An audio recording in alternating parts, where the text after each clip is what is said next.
Hi, and in this video I'm going to be talking all about how to make an entrance. No, I'm not. No, not really.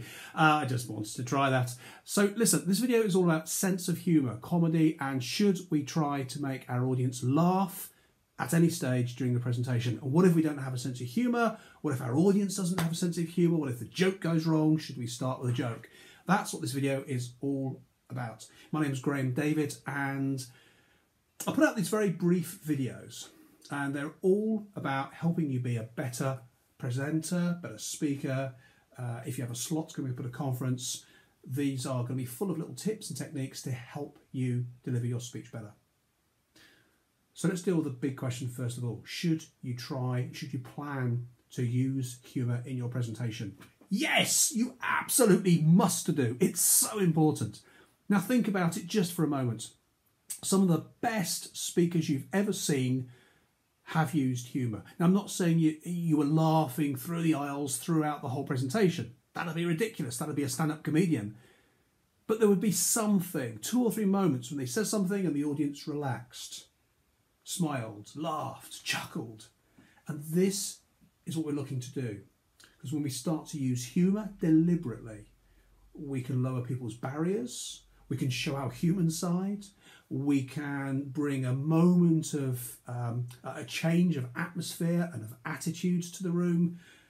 And it doesn't matter how important, how serious the topic is, doesn't matter how senior you are, how important you might think you are, or how senior your audience is. But it's just that little moment of shared humanity, without building this up, that people just relax and allow a new idea in. So a sense of humour is massively important.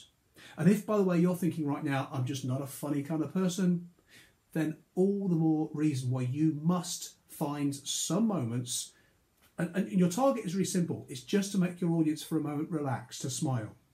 Maybe there's a murmur of a laugh. That's all it has to be.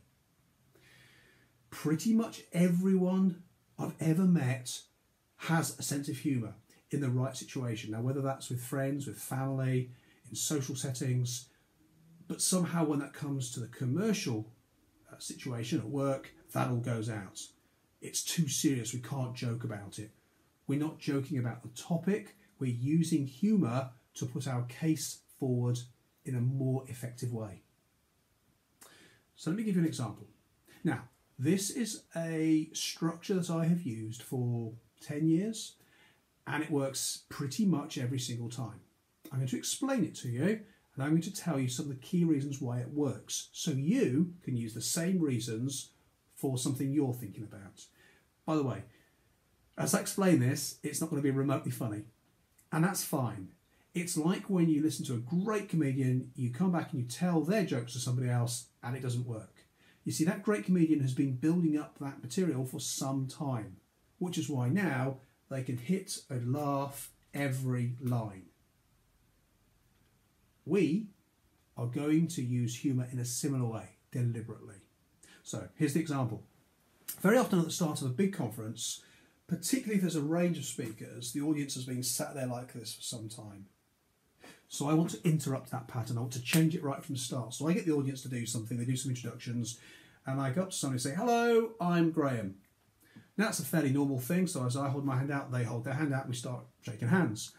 And I then explain the rules of the activity, and I'll say something like, I'm shaking Dave's hand, Dave's shaking my hand, and then I'll pause as though I'm just interrupting myself and thinking of something. I'll suddenly say, Dave's got a really strong grip, obviously been practicing, and then I'll continue. Now, that's it, that's the joke. It's not hilarious, I grant you, but every single time I deliver that line, it gets a laugh. At the very least, it gets quite a loud laugh. Sometimes I have people wiping tears away from their eyes, clearly making up their own jokes. But let's look at what makes it work. So, first of all, this is a joke I've been using for a really long time. So I know it works, which gives me an enormous amount of confidence when I deliver that line. Second, it comes out of nowhere. Third, it interrupts what's going on. I appear to interrupt myself. Fourth, there is a little thing that I do after I've delivered the line, which is that I pause to allow laughter to come in, but not in such a way that you would notice.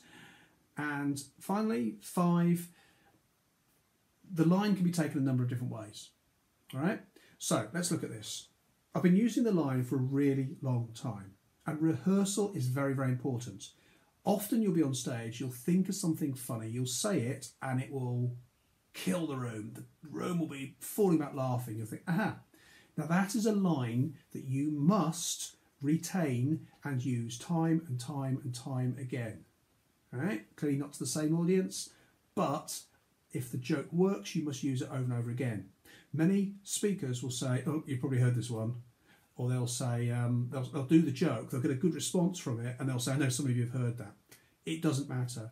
If it's a strong line, you rehearse it and you use it over and over and over again. You never apologise for it.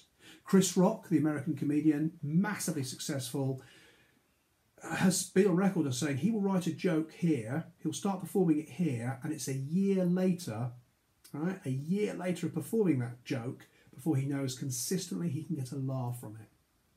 So rehearsal is absolutely your friend. Secondly, the line comes out of nowhere. So I'm in the middle of doing one thing, I interrupt myself, apparently with the thought, oh, that's a very strong grip you've got there. Obviously been practicing. And then I go back into what I'm saying. So it comes out of nowhere. It's not announced, right? If you say at the start of your presentation, a quick joke before we start, that's crunchy, it's uncomfortable, it's not good. You certainly don't want to do a joke at the end. But if it makes it sound as though it was part of what you were going to say, it's you perhaps being slightly self-deprecating, or it's you commenting on something you've just said, almost as though you've just thought of it, in the way that I've just demonstrated, that is massively powerful. That takes us to the third point, which is it's slightly incongruous, isn't it? So when I say to somebody, that's a very strong grip you've got, obviously been practicing, you wouldn't normally say that. And that incongruity is part of the humour. The fourth thing is, when I've delivered the line, I pause just ever so slightly. Now, if you deliver a line and go like that, waiting for your laugh probably isn't going to come. And you'll then stand there, waiting uncomfortably. And this is what puts a lot of people off trying to be funny. What you're going to do is know where your points are. It comes down to rehearsal.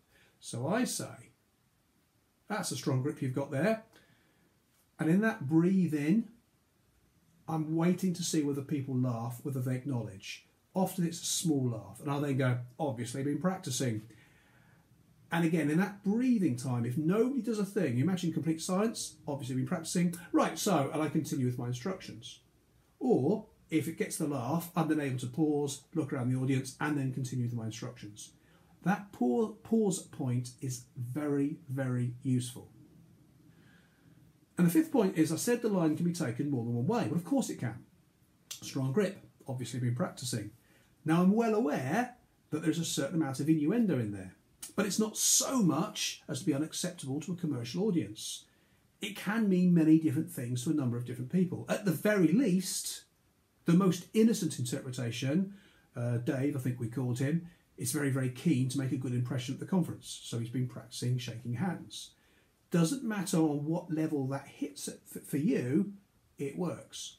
Now those key 5 areas are the 5 areas I would suggest you think about when you start to use little moments of comedy. So can it be incongruous? Does it interrupt the pattern? Just very briefly. Can you use it in a way without having to announce this is a funny joke coming up?